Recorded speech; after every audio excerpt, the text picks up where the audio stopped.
Selamat pagi anak-anak Miss. Iya, Mas, selamat pagi ya. Baik, dari aura-aura menjawab Miss tadi masih nampak semangat. Di sini Miss ingin melanjutkan materi yang dibawakan oleh Ibu Andriani sebelumnya tentang teologi proper. Tentang apa?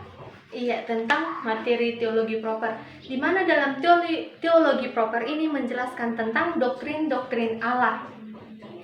Nah, di sini Miss ingin melanjutkan materinya, yaitu tentang materi pernyataan khusus, di mana Allah menyatakan dirinya secara khusus melalui dua hal, yaitu yang pertama itu Allah menyatakan dirinya melalui Alkitab, di mana Allah menyatakan kehendaknya melalui Alkitab.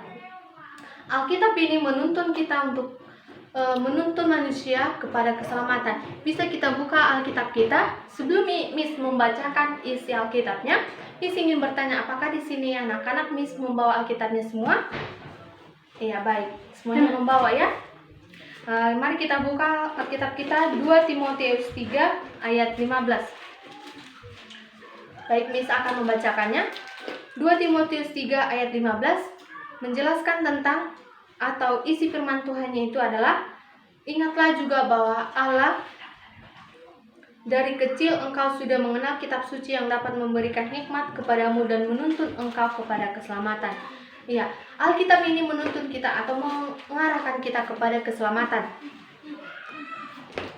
Pernyataan yang kedua itu, Allah menyatakan dirinya secara khusus melalui anaknya yang tunggal, yaitu Yesus Kristus, di mana melalui pribadi dan karyanya Allah menyatakan dirinya melalui Yesus Kristus.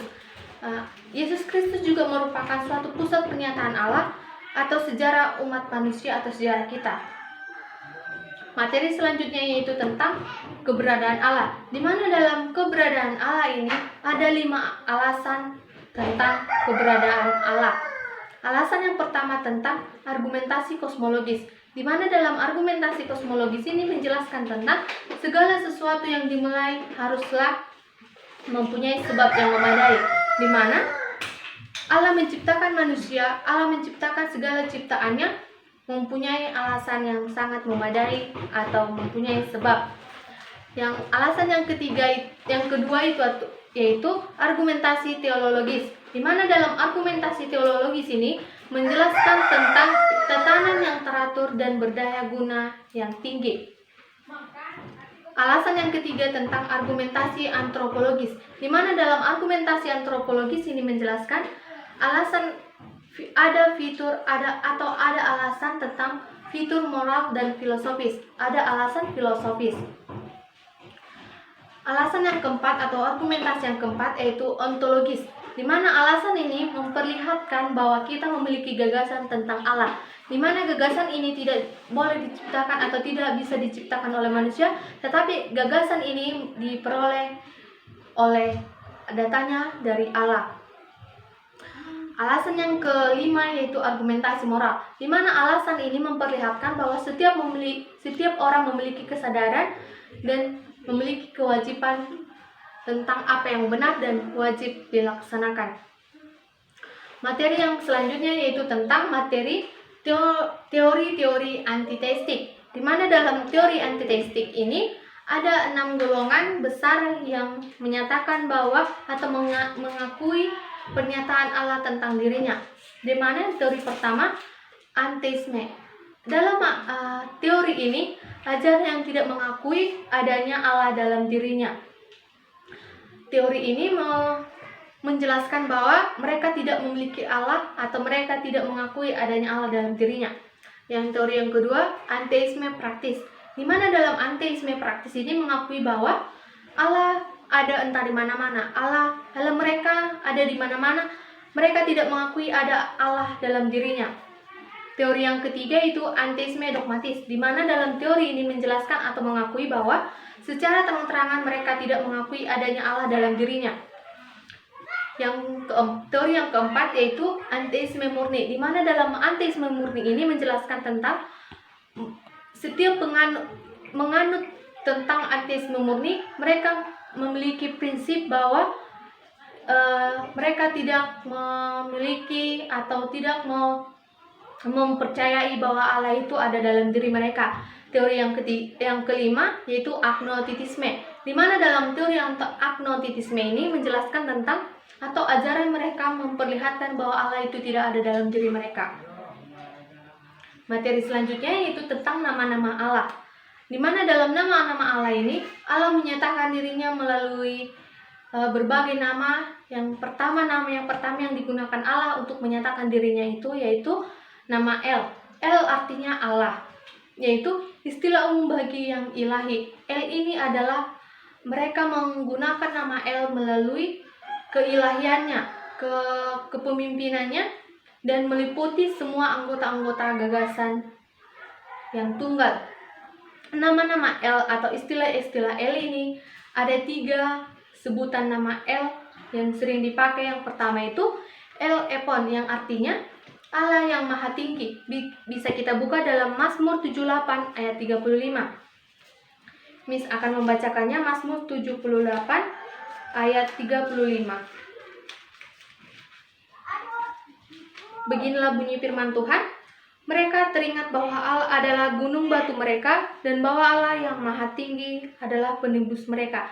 Iya, El Epon adalah Allah yang Maha Tinggi, yaitu artinya Allah itu adalah penebus semua umat manusia. Nama yang kedua, El Otam, yang artinya Allah yang kekal. Ya, bisa kita buka dari Kejadian 21 ayat 33. Kejadian 21 ayat 33. Miss akan membacakannya, yaitu Kejadian 21 ayat 33. Beginilah bunyi firman Tuhan. Lalu Abraham menanam sebatang pohon tamariska di Beersheba dan memanggil di sana nama Tuhan Allah yang kekal. Iya, dalam kejadian ini menjelaskan bahwa Allah yang kekal. Yang nama yang ketiga itu El Shaddai, yang artinya Allah yang Maha Kuasa. Bisa kita buka Alkitab kita Kejadian 17 ayat 1.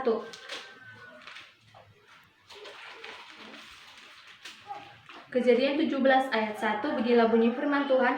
Ketika Abraham berumur 99 tahun, maka Tuhan menampakkan dirinya kepada Abraham dan berfirman kepadanya, Akulah Allah yang Maha Kuasa, hiduplah di hadapanku dengan tidak bercela. Ya, dalam Alkitab ini atau Kejadian 17 ayat 1 menjelaskan tentang Allah yang Maha Kuasa. Nama yang kedua yang Allah gunakan untuk menyatakan dirinya yaitu Adonai, yang berarti Tuhanku. Orang Yahudi menggunakan kata ini saat menyebutkan Yahweh. Yahweh artinya Allah. Istilah-istilah yang mengungkapkan ketergantungan kepada kepatuhan. Contohnya, seorang istri patuh kepada suaminya, seorang murid patuh kepada gurunya, atau seorang ajudan patuh kepada kepemimpinannya. Nama yang ketiga dalam Perjanjian Baru sering digunakan istilah Theos, yang artinya Allah, sebagai padanan kata El. Theos ini adalah suatu padanan kata El yang artinya Allah tadi. Nama yang keempat yang Allah nyatakan dirinya yaitu Yahweh, adalah artinya Tuhan, yaitu nama pribadi yang paling baik dari Allah Israel. Nama ini adalah nama yang paling baik dari Allah Israel. Dalam istilah ini dikaitkan dengan kata kerja Ibrani yang artinya ada, yang berarti dia ada dengan dirinya sendiri, atau dia yang menjadikan ada. Baik, nama-nama dengan istilah Yahweh atau Yahovah, misalnya Yahovah Jireh. Yahovah Jireh ini artinya Tuhan yang menyediakan. Bisa kita buka Kejadian 22 ayat 18. Kejadian 22 ayat 18. Kejadian 22 ayat 18. Beginilah bunyi firman Tuhan, oleh keturunanmu lah semua bangsa di bumi akan mendapatkan berkat karena engkau mendengarkan firman-Ku. Ya, mendapatkan, Allah yang menyediakan. Berarti kita sebagai manusia akan mendapatkan sebuah berkat dari Allah. Nama yang kedua, Yehovah Nisi. Yehovah Nisi artinya Tuhanlah panji-panjiku. Bisa kita buka dari Kejadian 17 ayat 15. Kejadian 17 ayat 15. Miss akan membacakannya. Beginilah bunyi firman Tuhan. Kejadian 17 ayat 15. Selanjutnya Allah berfirman kepada Abraham tentang istrimu Sarai, janganlah engkau menyebut dia lagi Sarai, tetapi Sarah. Itulah namanya. Iya, Allah adalah panji-panjiku, yang artinya Allah yang memerintahkan kita, Allah yang mau menuntun kita untuk mengajarkan sesuatu yang benar. Yang ketiga, Yahweh, yang artinya Tuhanlah gembalaku. Arti dari Tuhanlah gembalaku yang menuntun kita untuk mengembalakan kita atau mengembalakan manusia kepada kebenaran. Yang kelima, Yehova Roi, yang artinya Tuhan adalah gembalaku. Sama juga dengan tentang Yehova Ra, Tuhan adalah gembalaku.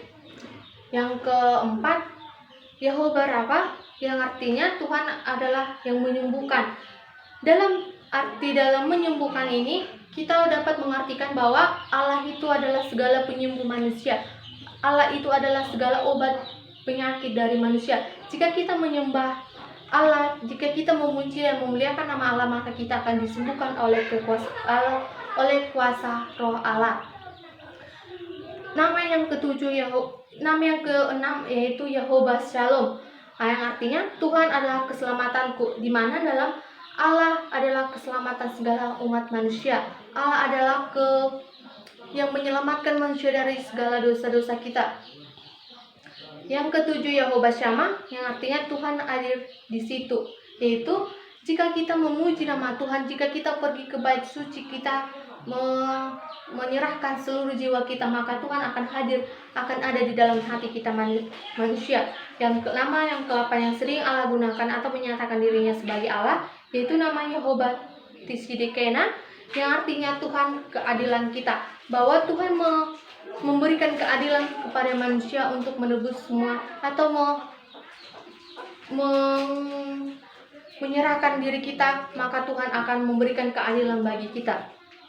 Nama yang ke-9, Yehova Zaboet, yang artinya Tuhan semesta alam, yang artinya dalam semesta alam ini, Tuhan semesta alam artinya Allah lah yang menciptakan alam semesta bagi kita semua umat manusia. Baik, sekian materi yang dijelaskan tadi. Selanjutnya akan dibacakan akan diterangkan oleh Ibu Sri Devi Sinaga. Terima kasih. Shalom.